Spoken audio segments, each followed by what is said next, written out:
monthly finals, pare. Ha, susunod sa grupong to, pare.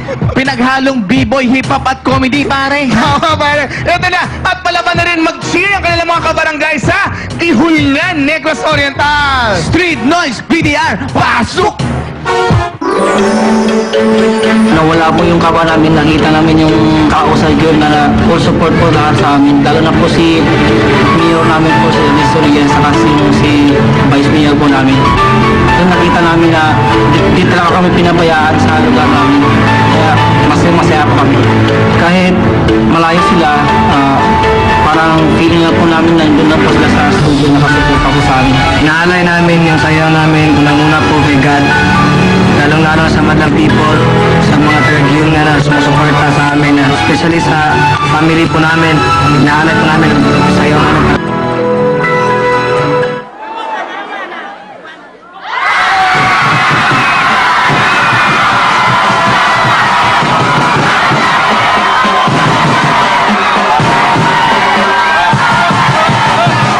This is Congresswoman Jocelyn Caicho of the 1st District of Negros Oriental, and I strongly support the street noise of the Hulgan City!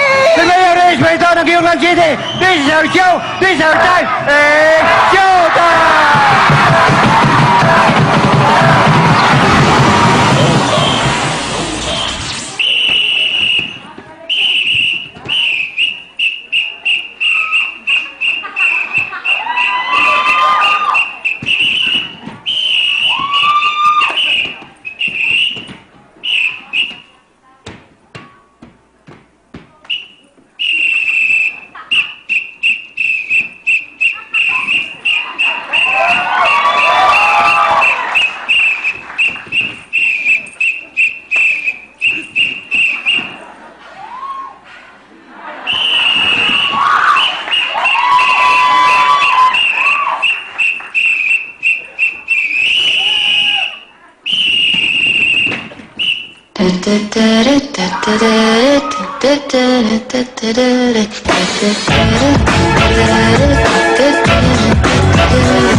Mandala's my whole style is so cold. I glow like old guys who go bold. I spit into some kind of portal.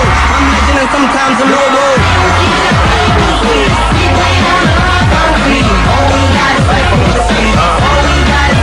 You know my era, B-boys, B-things, all forever. Grown and sexy, coming the extra. B-boys, B-boys, B-boys, B-boys, B-boys, B-boys, B-boys, B-boys. One, two, three, hit them!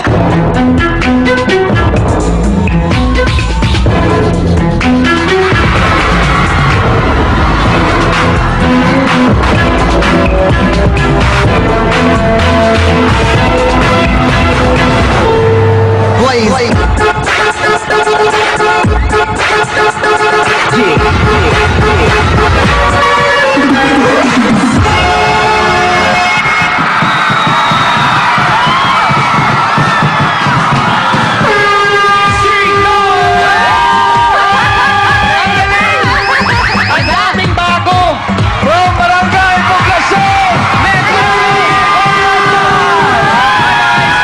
Alam mo, quiz, alam mo napapansin ko, nung una ha, nung daily tayo, si Mayor ang nakipag-usap sa atin, di ba? Nung weekly, si Vice Mayor ang nakipag-usap sa atin. Ngayon monthly, si Congresswoman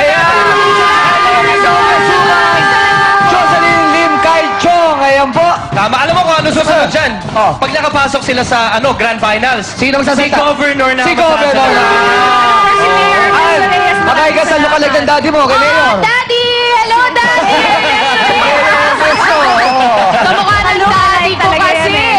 Pero Okay. alam mo, iba yung ginawa nila. Approve ako sa kanila. Pero ang tanong, approve din kaya nga din Madlang Viva! Kuya Kim, Joseph Day, bye! Good! Bigyan muna tayo gumamit ng prank sa sipo ng ating mga kalahok. Ang sipo na inimbento ng mga ancient Egyptians, gumamit sila ng dalawang dahon ng papyrus.